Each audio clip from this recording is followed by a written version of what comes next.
The first thing space does not do is kill you fast. It strips away every way your body knows how to survive. In the moments after failure, the real horror is how long awareness can last, and one detail from orbit should not be possible. Number 10.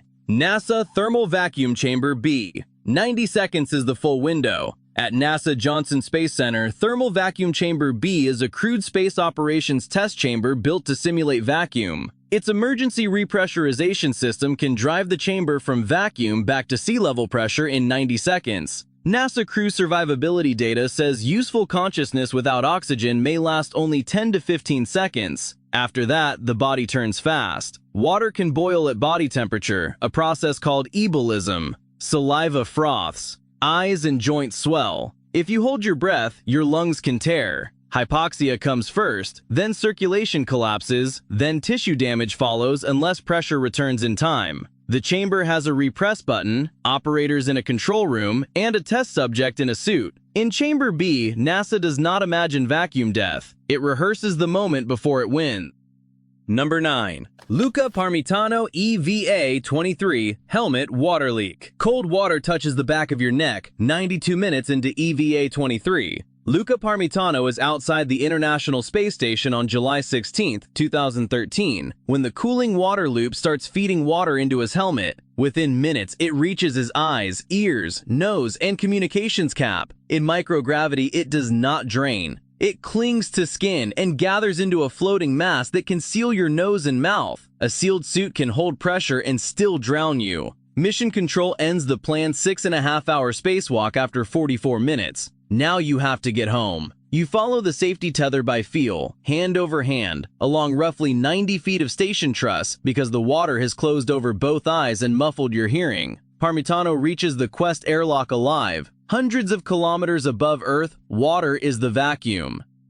Number 8. Mir Oxygen Candle Fire. The room turns orange before you register what is burning. On February 23, 1997, aboard the Russian space station Mir, a solid fuel oxygen generator ignited in Kvant 1 while NASA astronaut Jerry Linenger and Russian cosmonauts were on board. The fire burned for about 90 seconds, throwing a meter-long torch of flame across the module. Smoke thickened fast. Linenger pulled on a mask. The crew moved through choking air while the flame cut off the route to the Soyuz escape craft. In microgravity, smoke does not rise. It stays with your face, your eyes, your lungs. The flame does not lean upward and leave. It rounds itself, feeds where it can, and turns the station into a closed test chamber. Burns can be life-threatening. Carbon monoxide can overwhelm you faster. Loss of oxygen can make the checklist irrelevant. In orbit, the burning room is the lifeboat, 250 miles above vacuum.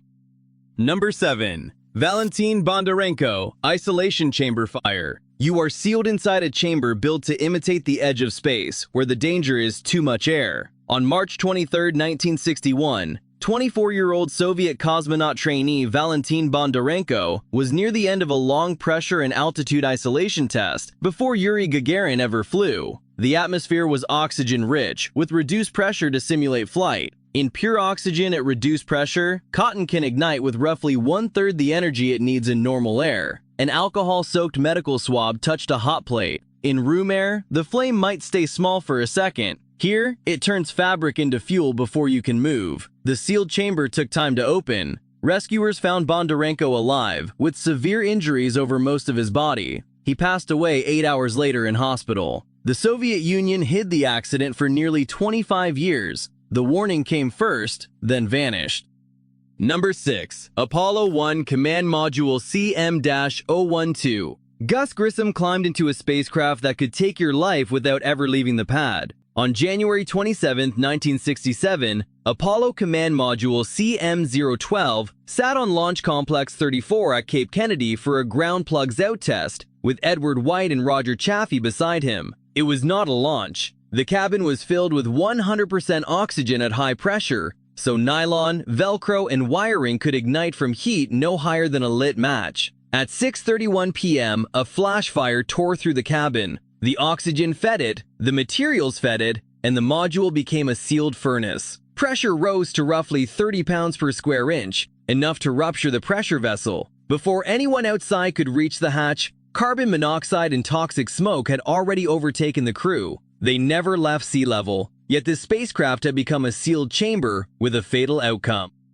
Number 5. Challenger crew cabin. And from a sealed capsule on the pad, it only gets worse from here, because now you hear wind where there should be radio, a thin roar around a cabin falling alone through open sky. On January 28, 1986, Space Shuttle Challenger, mission STS-51L, lifted off from Kennedy Space Center with Francis Scobie, Michael Smith, Judith Resnick, Ellison Onizuka, Ronald McNair, Gregory Jarvis, and Krista McAuliffe aboard. 73 seconds after liftoff, an O-ring failure in the right solid rocket booster led to structural breakup over the Atlantic. The world remembers the Y-shaped plume against the blue Florida sky, but the crew cabin separated and kept moving on a long downward arc. NASA later concluded the breakup forces were probably not enough to cause immediate fatal injury, and activated emergency air packs showed at least some crew members survived the first instant. NASA could not determine exactly when consciousness was lost. About 2 minutes and 45 seconds later, the cabin struck the Atlantic at roughly 207 miles per hour. The disaster was no longer an explosion you watched from below,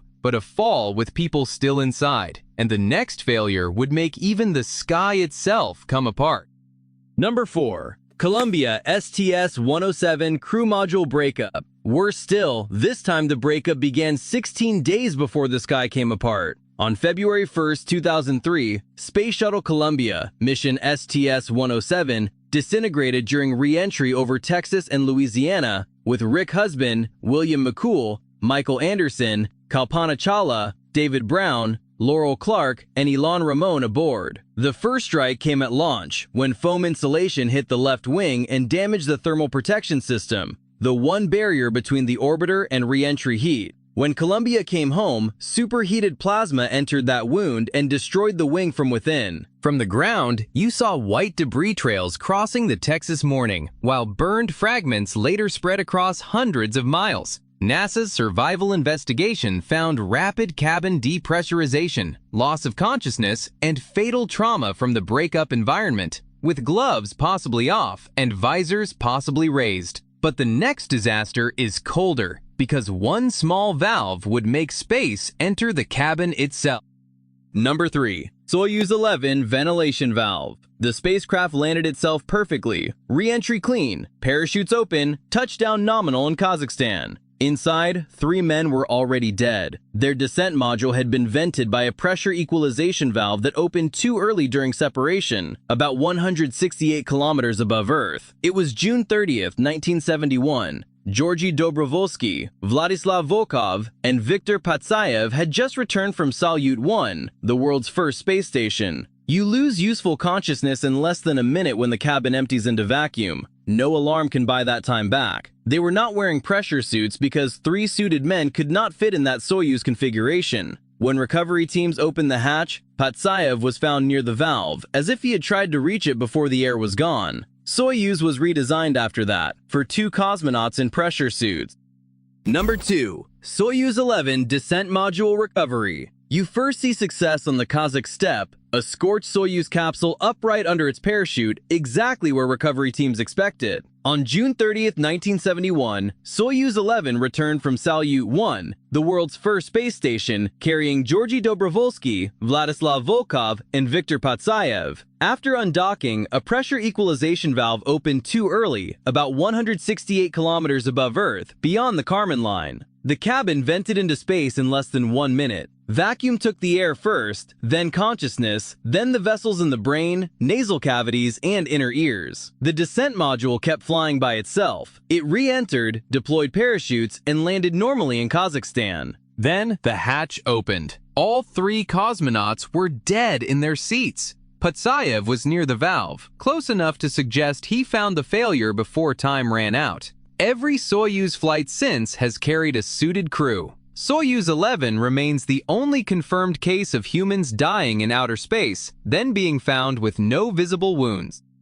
Number 1. NASA Mars mission remains containment plan. Soyuz 11 showed a crew can die in space from sudden, invisible asphyxiation and still look almost untouched. Mars makes that failure slower and harder. At number 1, NASA has to plan for a death when Earth may be months away and no return burn is possible. The body is no longer only a medical fact. It becomes a biohazard, a forensic scene, a legal problem, and a weight the crew must live beside. NASA report 2021-001-8744 lays out the hardware reality. First, you contain fluids, then you control odor, then you slow decomposition and microbial spread inside a sealed habitat where every kilogram and every cubic centimeter already matters. U.S. Code 42, Section 2459L gives the NASA administrator authority over the remains, including ordering autopsies. The same plan may have to protect evidence, respect family and religious wishes, and isolate contamination. The final failure mode is not the moment a crew member is lost. It is the realization that on Mars, even grief needs a containment system.